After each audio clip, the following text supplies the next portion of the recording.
Hello, I'm Royce Kruger. I'm here to talk to you today about the 8 keys. And the key we're going to talk about today is key number 7, share your wealth. Share your wealth is one of the great gratifying places where when you have the money, you have sufficient to share, then you're able to go out and share your wealth with people. And this is one of the great happiness building parts of our life. It's very satisfying. Because when we can share with others and build their lives and invest in them, it really makes us feel good. I find that people who do not find the wealth beyond money are those people who spend the money on themselves and who are very tight, and they just build their fortune, and they don't share. Usually those people don't find great happiness. And I want to talk to you today about how you can find that wealth that is beyond money, that gives you greater happiness, and find ways that you can do that. Of course, we want to talk about the principles of wealth sharing. We want to talk about taking those principles and making it into our core values, because if we don't have wealth sharing in our core values, we will not do it. We may give it lip service, but we do not do it. It's important for us to find those principles of wealth sharing that will enable us to really believe in wealth sharing and how important it is today. The older I get, the easier it is for me to share my wealth, because I see the value of doing that with family, with friends, with organizations, with global places, with global individuals. To me, it's very satisfying to share my wealth and the different types of wealth that I have. And I'll talk to you about the different types of wealth a little later on. And of course, we need to have some very specific goals of how we're going to share wealth. Not just wait and then one day wait for someone to knock on our door, send us an email or something like that to ask for a contribution. I think it's really important that we put into our goals what we want to share with other people. How are we going to share our wealth, especially financial wealth? Number 4, our wealth sharing really helps us build relationships. It's wonderful when you get yourself in a position where you can help other people to raise money, to share money. You'll build new relationships, and you will find that it takes a good skill set of building relationships with people to enable you to find the right places where you can invest your wealth well and share it well. Number 5, implementation. I suggest the most important thing about implementation of those goals through the relationships you have is really to do it consistently. To set a goal, then make sure you consistently, daily, weekly, monthly, whatever you set up annually, that you share your wealth and do it with your time as well as do it with your money. This becomes really vital for you in sharing. 6, measurement. Measure not only the amount that you give, but the impact that it has. See if you can measure that impact and see the return and the benefit of it, because when you do, that's going to enable you to want to give more wealth. And of course, sharing your wealth, we can continuously improve the sharing of our wealth. So let's dive in to what are the topics we're going to talk about today. First thing I want to do is talk about the concept of waiting to share our excess wealth versus sharing and contributing before we get rich. I think, by the way, that all of us can contribute. I want to talk to you about a few interesting facts about contributing wealth and money, something that I've done some research on in my home country of the United States. I want to talk to you about the usefulness of foundations and charities and how those can be useful to you. I want to talk to you a little bit about sometimes it's good to share your time as well as your money. In fact, maybe sharing your time might be even more valuable than sharing your money to some people. I want to talk to you about the idea of being a volunteer. I also want to talk to you about a way of sharing wealth is through teaching. And I want to talk about making sure that you're sharing wealth inside of your family appropriately and enabling your family to grow and be responsible for wealth. And I want to talk about the usefulness of a learning and a progress journal. Those are the topics we'd like to discuss. So let's dive in. Let's talk about this concept of excess wealth.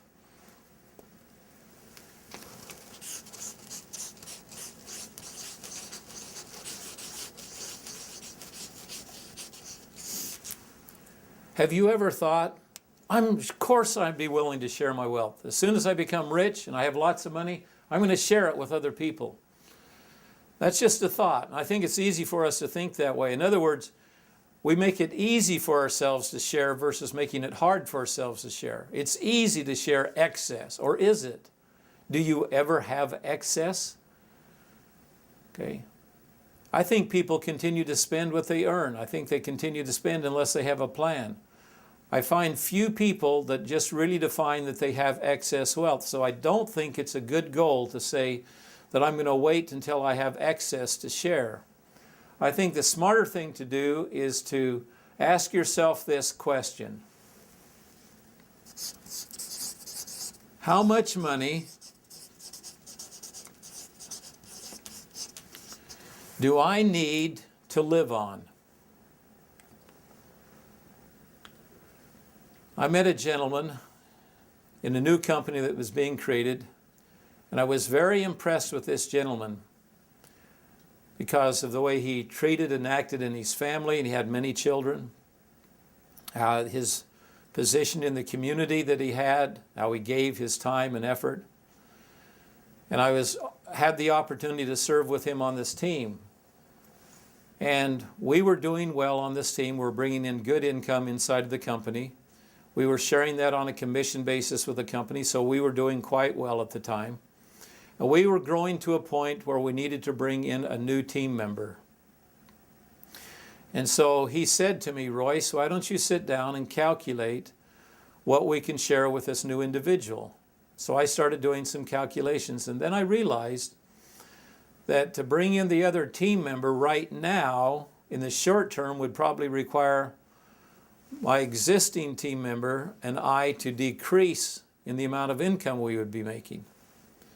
So I didn't want to be unfair to him. I knew what my needs are. So I went to him and I said, how much money do you need, would you like to have coming into you so you had the comfortable living? And he looked at me and he says, Royce, and he gave me a figure which was much smaller than I ever dreamed he'd give me. He said, this amount of money will be sufficient for our needs. And those were exactly the words he said. These will be sufficient for our needs. Then I looked at myself and I said, how much money do I really need to live on that would be sufficient for my needs and for my family needs? And I wrote down a smaller number. With his small number, my small number, we were able to easily hire a very valuable team player to join us on our team to mutually help all three of us grow our wealth. And I've often thought of that man in those terms, sufficient for my needs. And I ask you, what is sufficient for your needs? Do you need to have the whole world? Do you really need that next set of jewelry or that big automobile or the larger house? Or can you do without? And if you did without, could you possibly grow your personal wealth larger? Could you invest it? Would you be able to reinvest that into your company? Would that give you greater flexibility and security for the future? Would that also allow you to take that money and then also use that in charities?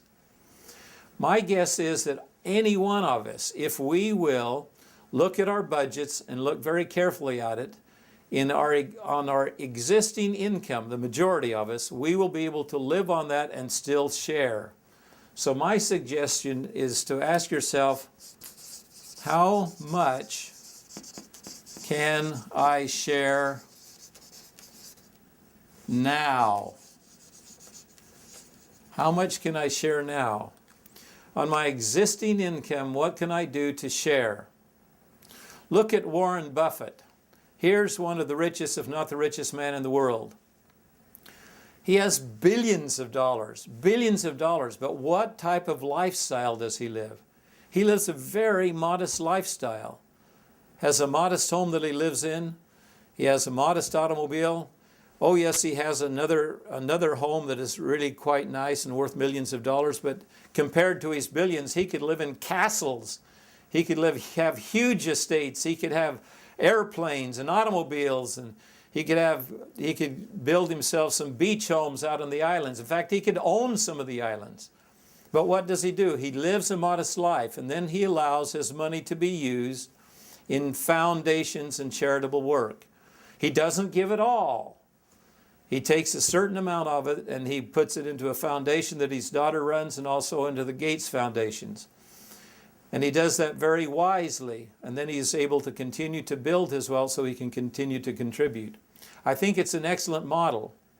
I also have a close friend that he makes sure that he contributes consistently out of his income, and he does that every month, makes sure that he pays what he calls a tithing out of it.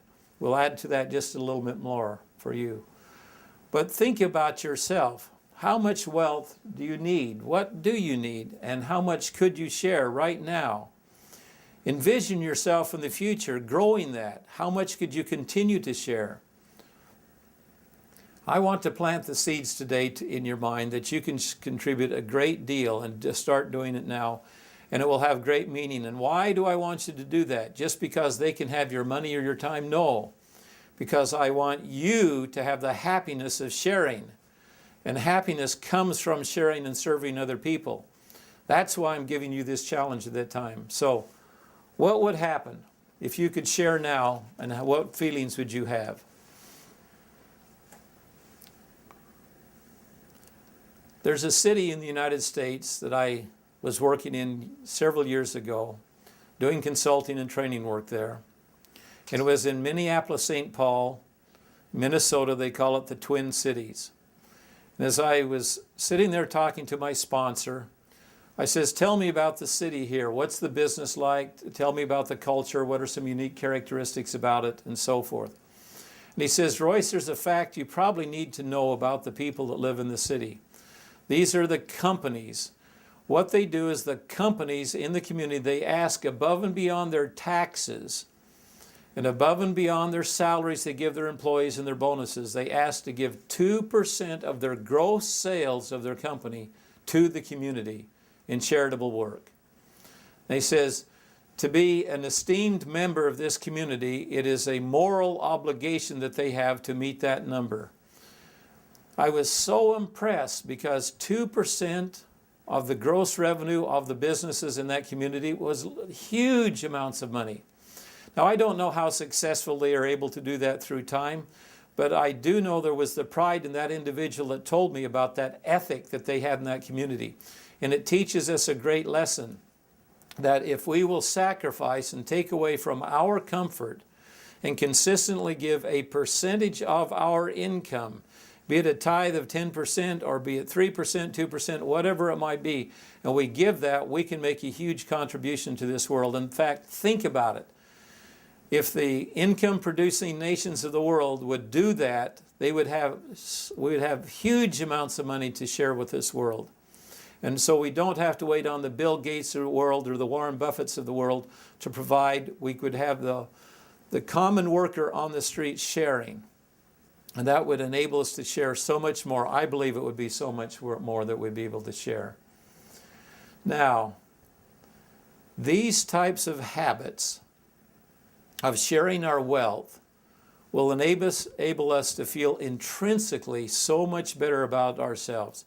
There's something that happens when we give to the lives of other people that enables us to feel so much better about ourselves. We feel good about ourselves. And again, I'm going to tie that to the happiness factor that I mentioned earlier. And I recommend this to you highly to do this. Now, I want to add one more thing to this, and that is, I don't care if you're contributing to one person and improving their life, or you're contributing to millions of people and increasing their life. If you will make that contribution to one or to many, you'll find the intrinsic happiness come to you. So if you can only afford with the time and money or the focus to do one, that is wonderful. That will improve your life dramatically, your happiness factor. If you can do it with many, that's great too. That will also work. Now, in order to share, you're going to need to set up a budget.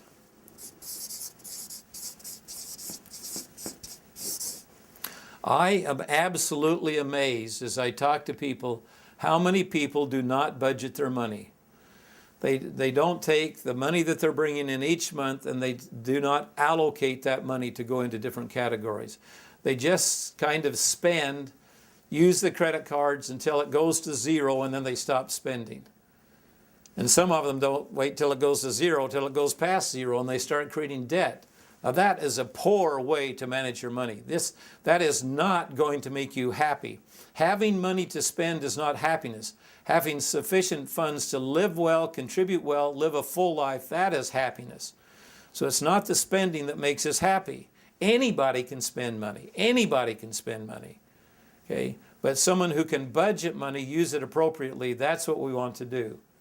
So the old rule is, live on less than you earn. So you live on less than you earn.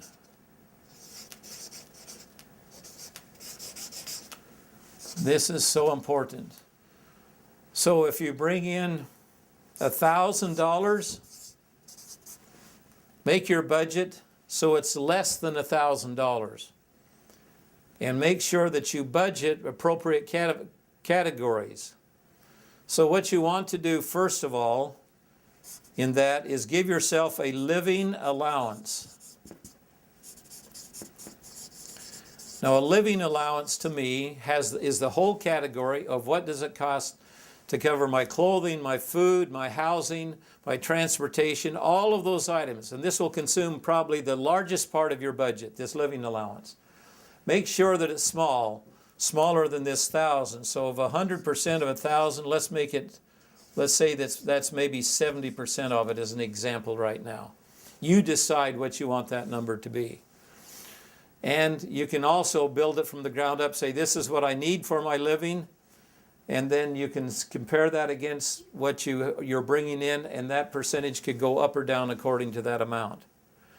Now, the next thing you want to do is make sure that inside this, you write down how much money do I want to share.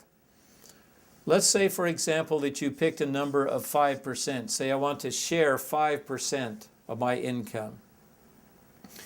Then you want to say, how much do I want to save? Maybe that amount that you want to save is 10%. You want to, every paycheck you bring in, you want to save 10%. And the next one, number 4, is what you want to do is you want to say, what I'm going to do is I'm going to invest the excess, and that would give you 15%. Of course, by the way, in this 70% here, I've included taxes, and that is a considerable factor for a lot of people. These numbers, specific percentages, are not what I'm trying to teach to you. I'm trying to teach you the principle of thinking in the budget terms. You decide on the income that you have, how you're going to split at that and give it percentages, and then live inside that budget. Now, to do that, you're going to have to go back to the last key we talked about. You're going to have a measuring process to make sure you measure the budget. So each time you spend, make sure that money is being factored into one of these categories, or each time you give. And at the end of each month, end of each pay period, however you manage that, you sit down and you look at your budget and see where you are. Now, when you do this, there's something that's going to come into your life that's going to be invaluable to you, and it's going to work towards your happiness, because you're going to have a sense of control in your life. Budgets help you get control. I like to budget every single month. I like to budget every single year. I want to make sure that I'm in control. I happen to live on an income where I don't live on a payroll. My income goes up and down according to my activities and what I'm doing. I make sure that I budget carefully so I can meet the obligations that I have, and that I have sufficient to share with other people. So, question number 1 in your application workbook. Let's go to question number 1. Question number 1 is going to talk about a budget. Okay? Create a personal written budget for living, include savings, giving, and access to investment. So what I want you to do is, this is going to be quite a project if you haven't done one already. Need to sit down, go through all of your past spending. Find out what you've spent. Look at your income. Adjust your spending so you start having enough margin in there to share, to save, and to invest. If you have to bring down some overhead costs, you've got a mortgage that's too high, get a smaller home. If you need to make some sacrifices in your life that way, do that, because when you start gaining the control over sharing, saving, investing in addition to living, you'll find a great happiness that comes into your life. So I suggest you do this. There are many books out there on budgeting. I suggest you read some of those. This is just my personal core philosophy on budgeting. And it certainly gives me a lot of happiness because it gives me a lot of control in my life. I feel a sense of control.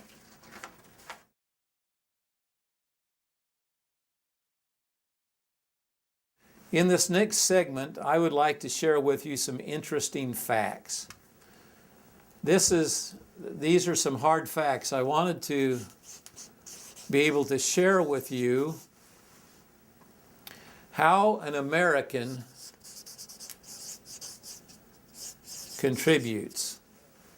What are some facts about Americans and their habits? I didn't have the time, or I didn't take the effort to do this globally. And frankly, I don't know if there's a resource that would compile it this nicely, but I found some American statistics, and I think this may give you some insight. One thing that this really surprised me, and I'm very happy of, is that 70.1% of American households contribute to a charity of some sort each year. So they make a contribution, they contribute each year. And these are a variety of sizes of contributions, but 70.1%. That would mean that 28.9% do not, right? The average American household contributes 2.1% of their annual income to charity.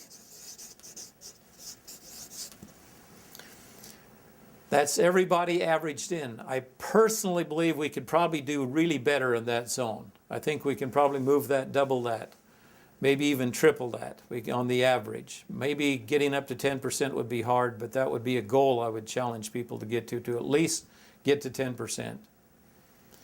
Now, the next one is an interesting one. There's two categories: low income earners and high income earners, people with high income and people with low income.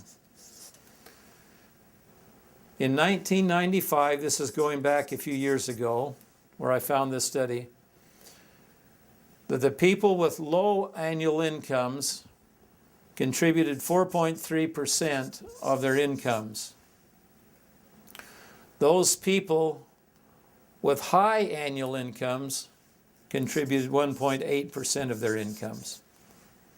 Now that is very interesting to me. I would have thought it would be just opposite. And of course, when you start averaging those figures, you come up with something like 2.1%.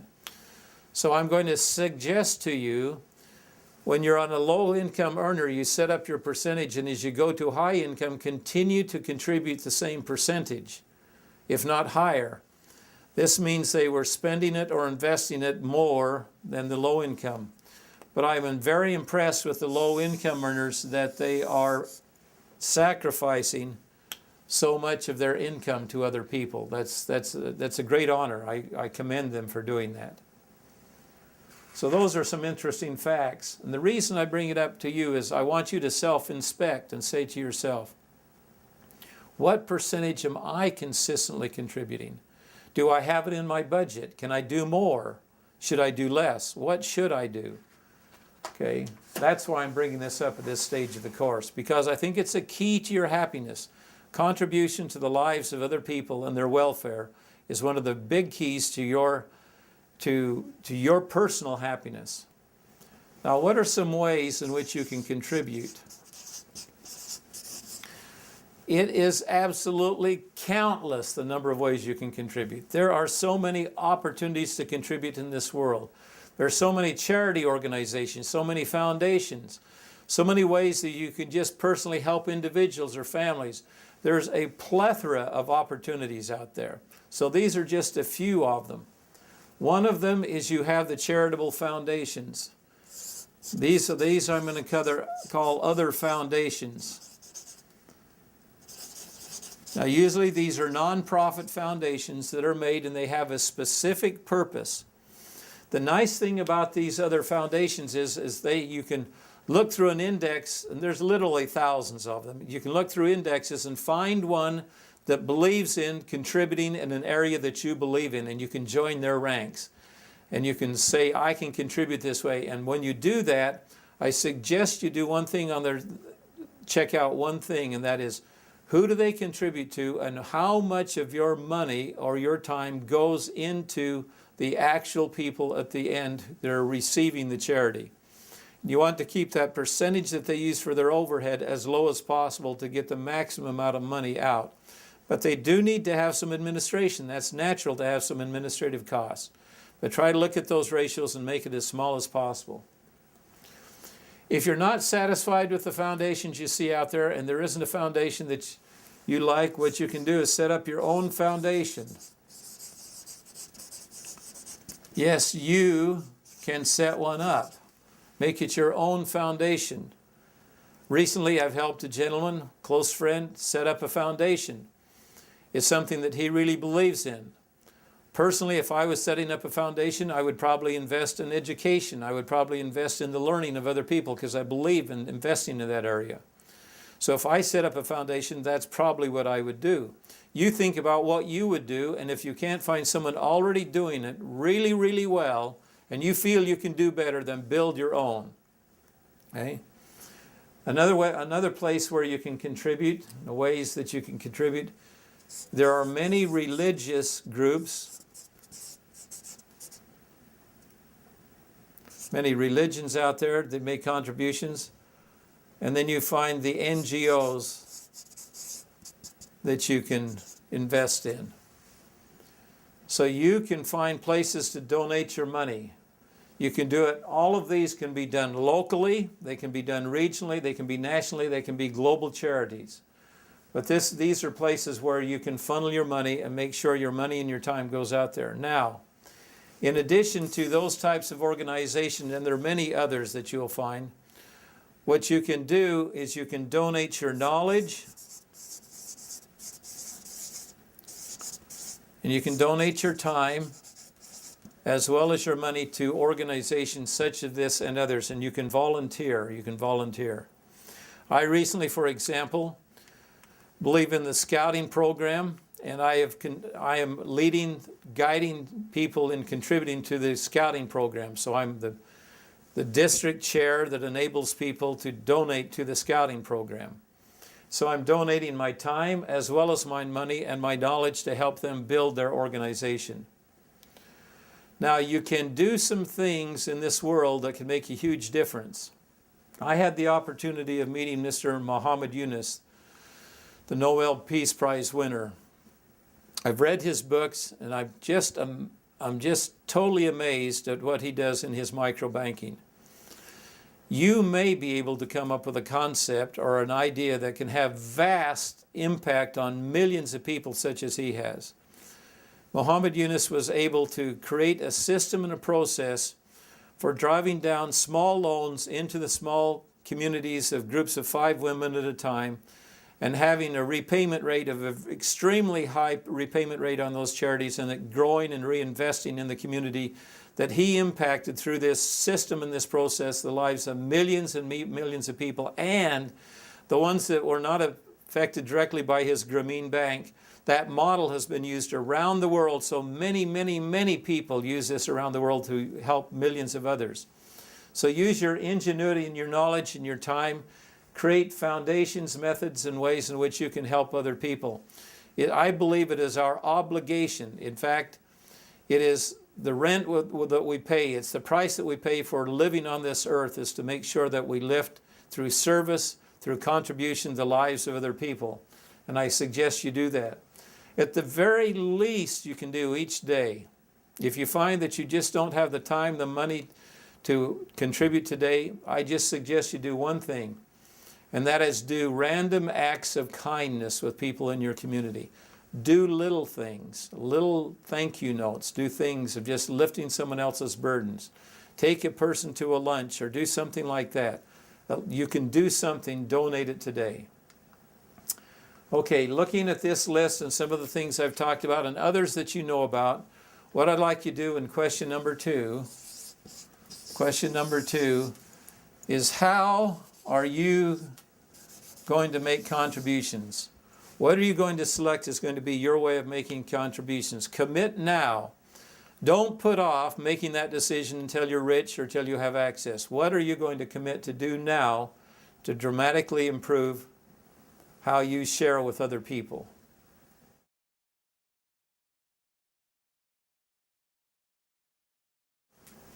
I'd like to take just a few minutes to focus on one area where you can contribute a lot. And I find people have a lot of satisfaction in doing this. I see it in the cities around the world where I travel.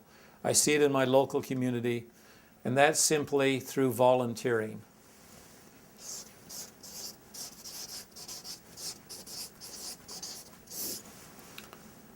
How many hours a week are you willing to volunteer in your community? At one time in my life, I was consulting with Procter & Gamble in Cincinnati, Ohio.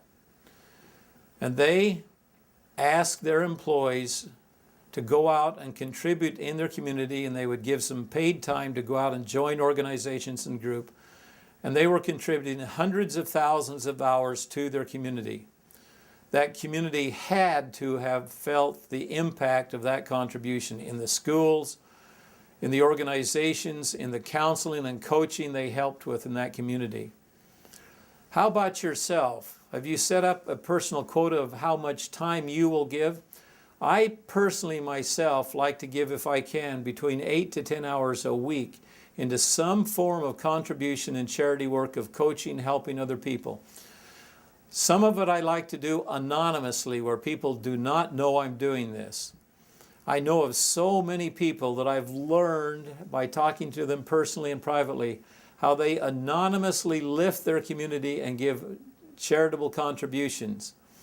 One of the ways I taught this in my family in the years past is we have the 12 days of Christmas that we provide Christmas gifts to a family that we select, and each day we go with a different gift on that family's doorstep. My children run up, knock on the door, leave the gift, and then they run away and not be seen, so when people come out they don't see who's given the gift. And my children over the years have learned the value of giving gifts and giving charitably to people without being known for who's doing that. Because it's okay to receive recognition for your charity. I'm just saying sometimes you may want to give anonymously. Another way of giving to charities is to do something where you become part of a volunteer organization that you consistently go out and serve. Maybe you go to the library and read to children, and you spend 3 or 4 hours each week reading to children at the local library. Maybe you do charitable work by doing genealogy research online and just donating your time to help extract names. Make sure people, when they go online to do a search for their families, they have those names available to them. So you help take baptism records, and you help take different records around the world and extract those names and put them into a database where people can find those names. There's different ways you can contribute in your life that can be very satisfying to you. So do it at least weekly. Make it something that you can do dependably so people can depend upon you to give that. And sacrifice some of your own comfort for the benefit of other people. Usually when you do something like this, this is going to require you to sacrifice something in your life. You're going to have to let go of something. But usually when you take bread like that and cast upon the waters, it comes back to you many times over. This, in an Emerson essay that I read years ago, he talked about casting your bread on the waters and receiving the loaves back. And I really believe that's something that will happen in your life. You'll find a much greater benefit. And don't be doing it just for the benefit, but there will be a benefit that comes back to you.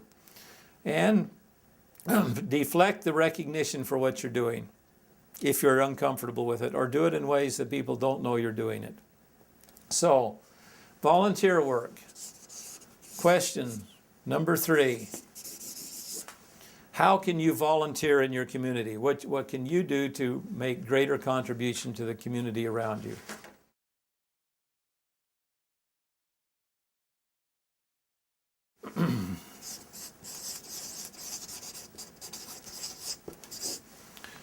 To me, one of the great ways in which we contribute to the quality of life of other people is to contribute our knowledge to other people. Now, I happen to do that professionally, but when I get out of a professional environment, I like to make sure that I'm contributing to someone and giving away that knowledge just for the giving it to them without any sort of contribution coming back to me, any sort of compensation. Because I feel very good about giving that to people who need it, who cannot afford those services. It's a way that I kind of tithe myself to give a certain percentage of my time to teaching and training. And I love to teach and train. I love to do that in my church. I love to do that in my community. You have unique skills, talents, and abilities. You do, that other people don't have, and they would like to have access to that. Find a way to share that knowledge with them by teaching. Invest a little bit of time that it's going to take to do that. But you might find by videotaping it, audio taping it, putting it in a place like that, you can contribute that, and it can reach the lives of many, many people by just giving that away as a contribution, as well as the time to just sit personally down with a group, large or small, and help them gain the knowledge and the skills that you have. People want to know what you're doing. I see people doing this in blogs today. I see them doing it on social sites. I see them teaching it, sharing it. I'm just amazed at the open-heartedness of people giving their willingness to share the knowledge that they have. It's the wonder of the internet today and of the digital world we live in, is because knowledge can be shared so widely and vastly around the world. And this gives you an opportunity to share your knowledge and what you have. Find a way that you can teach and share what you have that fits your lifestyle and the skills that will make a difference in the world. So I ask you, what can you teach? Question number 4. Question number 4 is, what can you teach? What skill do you have? What knowledge do you have that will benefit other people? So what is it that you have, and then how will you do it? How will you make sure that reaches other people? Okay.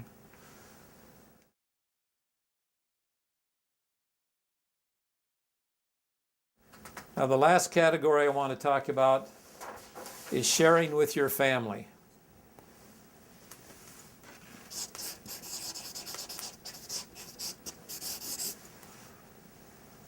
Everything that I've said so far, the wealth that you have, is to share with your family. This applies to your family as well as friends. Of course, I think if I was going to prioritize my responsibilities, I would want to make sure I shared first with my family, made sure that they were secure in what they're doing and their happiness and peace. And then I would go to the community around me, then I'd go to the greater world. That would be kind of my sense of priorities in doing this. So look at your family, not just because they need the charity, but look at them. How are you going to enable them to live a life that is fruitful, and how are you going to train them in a way that is going to make their life really work well? I would suggest to you the act of teaching them how to budget money, how to contribute their time, how to volunteer. Take them with you as you do these activities. Let them see how you're doing it, and that will help them. But also make sure that their needs are met. How many times in my life when I needed just a little extra money, was my parents there to help me as I was going through the university and growing? Beyond the jobs that I had, they were always there, willing to help, willing to make me a loan, willing to do those things that would help me. I feel I need to pass that tradition on to my family. However, I've watched the activities of families and that just give money to their children. And I find the giving of money to children, especially those who do not budget or work for it, is very corrupting to the child. It does not teach them the principles of when they get out in the community that they need to earn. So what you want to do is teach the children, teach the family that they build the skills, build the value that they can exchange for money. On that money they can live and they can share with other people. Do not give a child money just because they want it. I don't believe in the concept of giving a child an allowance. I believe in having my children work, and then they can earn money based upon their sweat that they give in the job. And there's all sorts of things that children can do. Sometimes as parents we have to become very creative to allow them to build those skills. But when we do that, we're teaching them principles that will enable them when they get into their older life and as they become mature and they have their own families, that they'll thank you for teaching them how to work. This is how my mother and father taught it to me.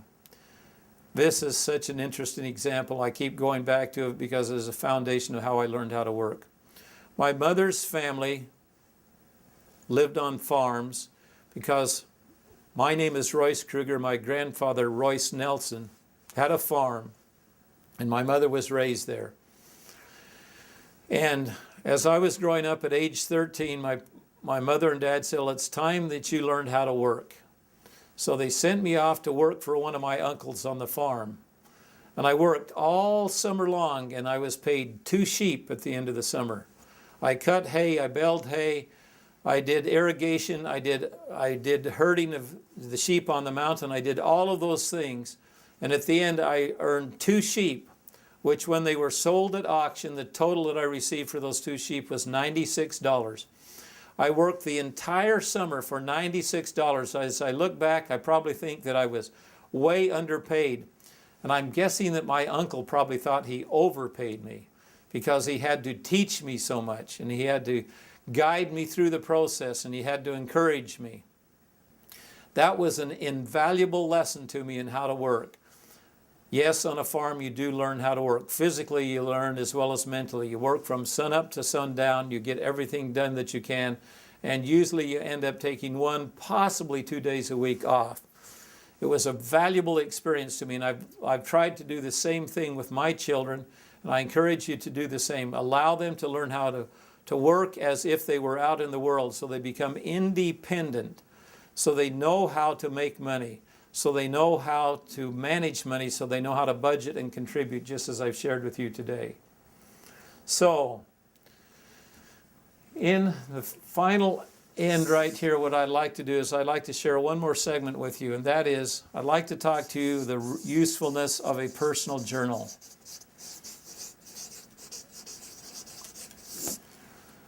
What does personal journal have to do with sharing? Well, it has a lot to do with sharing. What I like to do is weekly sit down on the Sunday when I'm away from my normal work activities. I spend about 20 to 30 minutes. I have a journal that I keep on my computer, and I will give the day's date, and what I will do is I will reflect upon my previous week, and I will write down the history of what I did in that week. I'll write down the names of the people I interacted during that week. I will write down the learning that I had for that week, and I will write down the joys of service and opportunities I was able to serve during that week and where I shared. Many times I don't put the amount that I shared, but it's a journal of my personal life. It's kind of a happiness journal. It might be seen as a legacy journal. You can write a journal for many different purposes. For me, I like to keep it as a log of my learning, a log of my happiness, a log of my journey in this life, with the hopes that, and this is probably the larger purpose, that someday someone reading that journal, that it will personally benefit them to live a richer and better life. And I hope that my children, when they read it with pride and say, that was my dad. He did that. I want to be like him. I want to engender those types of feelings. So to me, that is a wonderful way of sharing. By sharing your legacy with people who come along. This is, again, another way of teaching for me. Being a master teacher, this is what I try to do, is teach. So, write what you've learned. Write your insights in your journal. Write where you have shared, where you've served. Share it in a way in which you're passing it on as a legacy. Also, you can use it as a journal that's very realistic. Where were your disappointments? What were your failures? What were your weaknesses? What gave you the pain? It gives you an opportunity to let that out of your system, because you don't just want to write all the good things of your life, because people won't believe it, because they know that life has both sides, good and bad to it. So write both sides. I like to write down my goals, and I write down a narrative how I achieved those goals, or if I fell short. I talk about the gaps. What did I need to do to make it better the next time? And the significant financial achievements I also like to enter, to make sure that people know where I've used my money, where it's come from, and that the progress that I've had in my life. I recommend it to you. So, in summary, take the time to share your wealth. Don't wait until you are rich. Don't wait until there's excess. Budget today, even if it's a little bit of time, a little bit of service that you give in your community, to start giving. Give your money, give your knowledge, give your time, give teaching. Take the opportunity to make the community, your family, the people around you better, and you'll find great satisfaction coming to you. And when you give your financial wealth, you will find the happiness that comes when you go beyond just the money and you give it and share it with other people. Do it wisely. Do it through foundations, charity groups that have the wisdom that you do and more. I always reflect on Warren Buffett. Here's a billionaire giving his billions to another billionaire's charity. Why did he do it? He did it because he knew the money would be managed very properly, and it would be managed by a person who's very knowledgeable, and probably also because he believed in those charities. I recommend to you highly that one of the great pathways to happiness is make sure you take your time, your money, your effort, and share it in your life. Thank you very much. Next week, we're going to talk about next session, we're going to talk about how to make personal improvement. What are we going to do to continuously improve our lives so we can keep all of these activities we talked about alive and improving? Thank you very much.